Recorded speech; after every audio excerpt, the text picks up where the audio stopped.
আর আপনার বাজেটকে বিরোধী দল প্রশংসা করবে, এটা বিরোধী দল থেকে অনেক বেশি প্রত্যাশা করা হয়ে যাচ্ছে।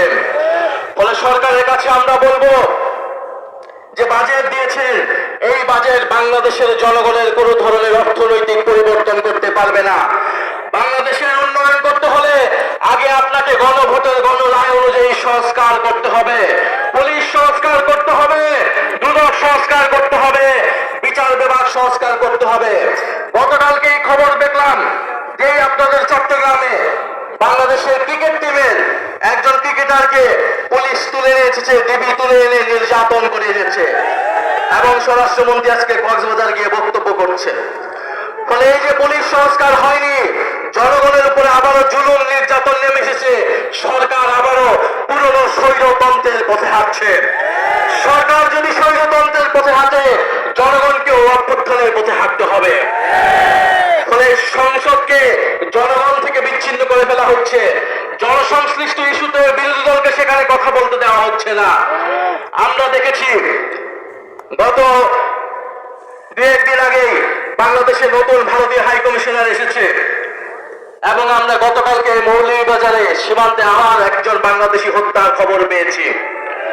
ফলে উনি এসে যেই সুসম্পর্ক এবং বন্ধুত্বের কথা বলেছে, আমরা স্পষ্টভাবে জানিয়ে দিতে চাই, সীমান্তে কাঁটাতার এবং বন্দুক দিয়ে নদীতে বাদ দিয়ে কোনো বন্ধুত্ব হয় না।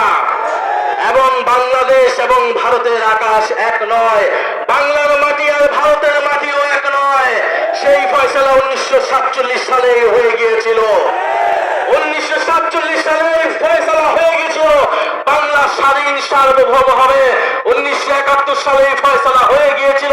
2024 সালে পুনরায় আবার ফয়সালা হয়ে গিয়েছিল বাংলাদেশে কোনো আধিপত্যবাদী শক্তি থাকবে না, বাংলাদেশে কারো সাথে বাংলাদেশ আপোষ করবে না, মর্যাদা এবং ন্যায় নীতির ভিত্তিতে বাংলাদেশ সকলের সাথে সম্পর্ক তৈরি করবে। প্রিয় চট্টগ্রামবাসী, আপনাদের কাছে এটাই অনুরোধ, এটাই আহ্বান নিয়ে এসেছি যে 11 দলীয় ঐক্য মাঠে আছে, জনগণের সাথে আছে এবং আমাদেরকে প্রথম থেকে শুরু থেকে এই নতুন গজিয়ে ওঠা স্বৈরতন্ত্রকে ঠেকিয়ে দিতে হবে। সরকারকে সর্বস্তরে জবাবদিহিতার আওতায় আনতে হবে।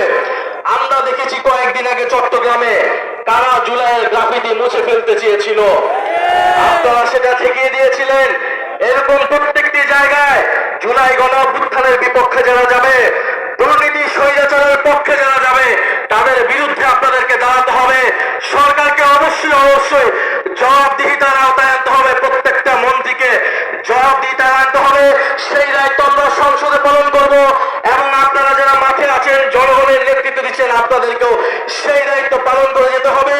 সরকারের হাতে খুব বেশি সময় নেই যদি সরকার এইভাবেই চলতে থাকে। ফলে সরকারের প্রতি আমরা আহ্বান জানাবো, জনগণের পক্ষে আসুন, জুলাই গণঅভ্যুত্থানের পক্ষে আসুন, নতুন বাংলাদেশের পক্ষে আসুন। আমরা সকলে মিলে ঐক্যবদ্ধভাবে এই বাংলাদেশকে আবার নতুন করে গড়ে তুলবো ইনশাআল্লাহ। সবাই দোয়া রাখবেন, আবারও দেখা হবে। লড়াই আমাদের চলমান থাকবে, সংগ্রাম আমাদের চলমান থাকবে। আসসালামু আলাইকুম রহমতুল্লাহ।